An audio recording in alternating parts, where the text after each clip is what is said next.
किताब मुकद्दस में से तिमोथियस के नाम पौलुस रसूल के पहले खत के 5वें बाब की तिलावत।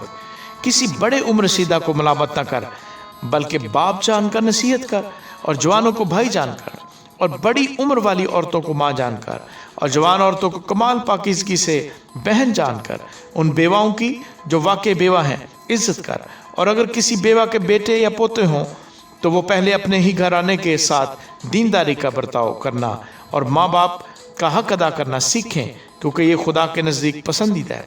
जो वाकई बेवा है और उसका कोई नहीं, वो खुदा पर उम्मीद रखती है और रात दिन मुनाजात और दुआ में मशगूल रहती है। मगर जो ऐशो इश्रत में पड़ गई है वो जीते जी मर गई है। इन बातों का भी हुक्म कर ताकि वो बेइल्ज़ाम रहे।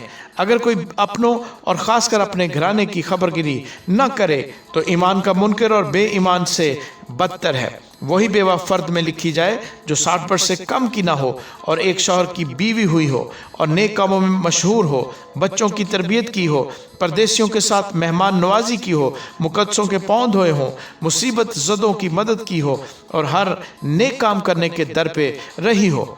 जो वाकई बेवा है और उसका कोई नहीं, वो खुदा पर उम्मीद रखती है और रात दिन मुनाजात और दुआ में मशगूल रहती है।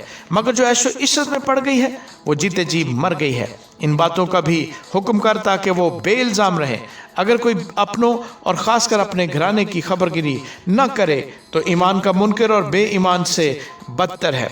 वही बेवा फ़र्द में लिखी जाए जो 60 वर्ष से कम की ना हो, और एक शौहर की बीवी हुई हो, और नेक कामों में मशहूर हो, बच्चों की तरबियत की हो, परदेशियों के साथ मेहमान नवाजी की हो, मुकद्दसों के पाँव धोए हों, मुसीबत ज़दों की मदद की हो, और हर नेक काम करने के दर पे रही हो। मगर जवान बेवाओं के नाम दर्ज न कर, क्योंकि जब वो मसीह के खिलाफ नफ्स के ताबे हो जाती हैं तो ब्याह करना चाहती हैं और सज़ा के लायक ठहरती हैं, इसलिए कि उन्होंने अपने पहले ईमान को छोड़ दिया।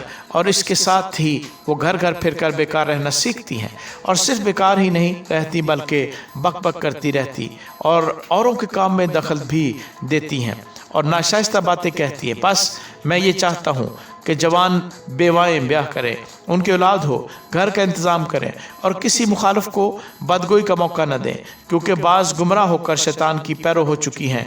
अगर किसी ईमानदार औरत के यहाँ बेवाएं हों तो वही उनकी मदद करे और कलीसिया पर बोझ न डाला जाए, ताकि वो उनकी मदद कर सके जो वाकई बेवा हैं, जो बुज़ुर्ग अच्छा इंतज़ाम करते हैं, ख़ासकर वो जो कलाम सुनाने और तालीम देने में मेहनत करते हैं, दो चंद इज़्ज़त के लायक समझे जाएं।